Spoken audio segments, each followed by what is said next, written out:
And what,' said Dick, looking at the confusion about him, 'what do you mean by moving the goods?' 'That I have bought 'em, sir,' rejoined Quilp. 'Eh? What then?' 'Has the sly old fox made his fortune then, and gone to live in a tranquil cot in a pleasant spot with a distant view of the changing sea?' said Dick, in great bewilderment. 'Keeping his place of retirement very close, that he may not be visited too often by affectionate grandsons and their devoted friends, eh?' added the dwarf, rubbing his hands hard. 'I say nothing, but is that your meaning?' Richard Swiveller was utterly aghast at this unexpected alteration of circumstances, which threatened the complete overthrow of the project in which he bore so conspicuous a part, and seemed to nip his prospects in the bud. Having only received from Frederick Trent, late on the previous night, information of the old man's illness, he had come upon a visit of condolence and inquiry to Nell, prepared with the first instalment of that long train of fascinations which was to fire her heart at last. And here, when he had been thinking of all kinds of graceful and insinuating approaches, and meditating on the fearful retaliation which was slowly working against Sophy Wackles, here were Nell, the old man, and all the money gone, melted away, decamped he knew not whither, as if with a foreknowledge of the scheme and a resolution to defeat it in the very outset, before a step was taken. In his secret heart, Daniel Quilp was both surprised and troubled by the flight which had been made. It had not escaped his keen eye that some indispensable articles of clothing were gone with the fugitives, and knowing the old man's weak state of mind, he marvelled what that course of proceeding might be in which he had so readily procured the concurrence of the child. It must not be supposed, or it would be a gross injustice to Mr Quilp, that he was tortured by any disinterested anxiety on behalf of either. His uneasiness arose from a misgiving that the old man had some secret store of money which he had not suspected, and the idea of its escaping his clutches overwhelmed him with mortification and self-reproach. In this frame of mind, it was some consolation to him to find that Richard Swiveller was, for different reasons, evidently irritated and disappointed by the same cause. It was plain, thought the dwarf, that he had come there on behalf of his friend, to cajole or frighten the old man out of some small fraction of that wealth of which they supposed him to have an abundance.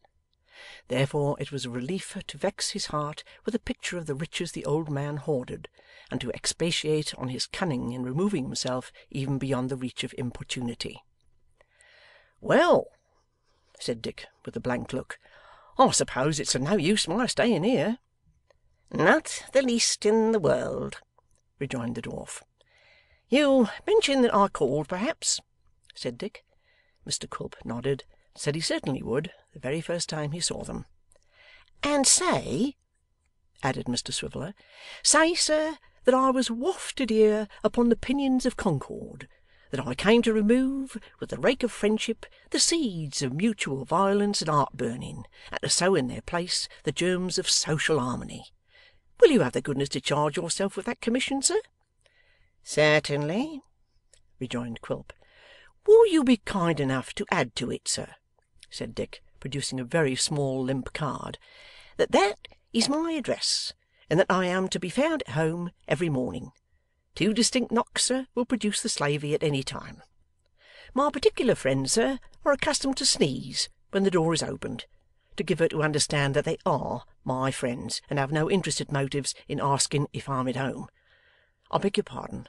Will you allow me to look at that card again?' 'Oh, by all means,' rejoined Quilp. 'By a slight and not unnatural mistake, sir,' said Dick, substituting another in its stead, 'I had handed you the pass ticket of a select convivial circle called the Glorious Apollers, of which I have the honour to be Perpetual Grand. That is the proper document, sir. Good morning.' Quilp bade him good day. The Perpetual Grand Master of the Glorious Apollers, elevating his hat in honour of Mrs Quilp, dropped it carelessly on the side of his head again, and disappeared with a flourish. By this time certain vans had arrived for the conveyance of the goods, and divers strong men in caps were balancing chests of drawers and other trifles of that nature upon their heads, and performing muscular feats which heightened their complexions considerably. Not to be behindhand in the bustle, Mr Quilp went to work with surprising vigour, hustling and driving the people about like an evil spirit, setting Mrs Quilp upon all kinds of arduous and impracticable tasks, carrying great weights up and down with no apparent effort, kicking the boy from the wharf whenever he could get near him, and inflicting with his loads a great many sly bumps and blows on the shoulders of Mr Brass, as he stood upon the doorsteps to answer all the inquiries of curious neighbours, which was his department. His presence and example diffused such alacrity among the persons employed, that in a few hours the house was emptied of everything but pieces of matting, empty porter-pots, and scattered fragments of straw. Seated like an African chief on one of these pieces of matting, the dwarf was regaling himself in the parlour with bread and cheese and beer, when he observed, without appearing to do so, that a boy was prying in at the outer door. Assured that it was Kit, though he saw little more than his nose, Mr Quilp hailed him by his name, whereupon Kit came in and demanded what he wanted. 'Come here, you sir,' said the dwarf. 'Well, so your old master and young mistress have gone?' 'Where?' rejoined Kit, looking round. 'Do you mean to say you don't know where?' answered Quilp sharply. 'Where have they gone, eh?' 'I don't know,' said Kit. 'Come,' retorted Quilp, 'let's have no more of this. Do you mean to say that you don't know they went away by stealth as soon as it was light this morning?' 'No,' said the boy, in evident surprise. 'You don't know that?' cried Quilp.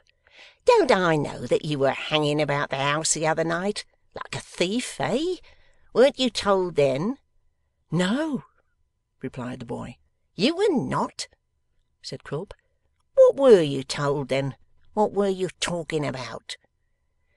Kit, who knew no particular reason why he should keep the matter secret now, related the purpose for which he had come on that occasion, and the proposal he had made.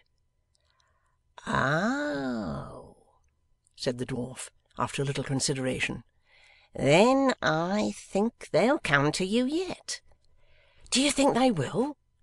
cried Kit eagerly. 'Aye, I think they will,' returned the dwarf. 'Now, when they do, let me know. Do you hear? Let me know, and I'll give you something. I want to do 'em a kindness, and I can't do 'em a kindness unless I know where they are. You hear what I say?'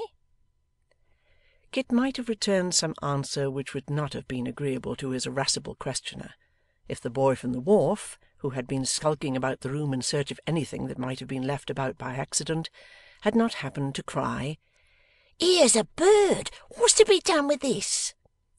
'Wring its neck,' rejoined Quilp. 'Oh no, don't do that,' said Kit, stepping forward. 'Give it to me.'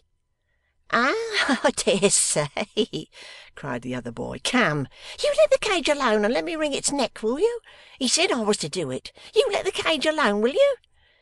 'Give it here. Give it to me, you dogs!' roared Quilp.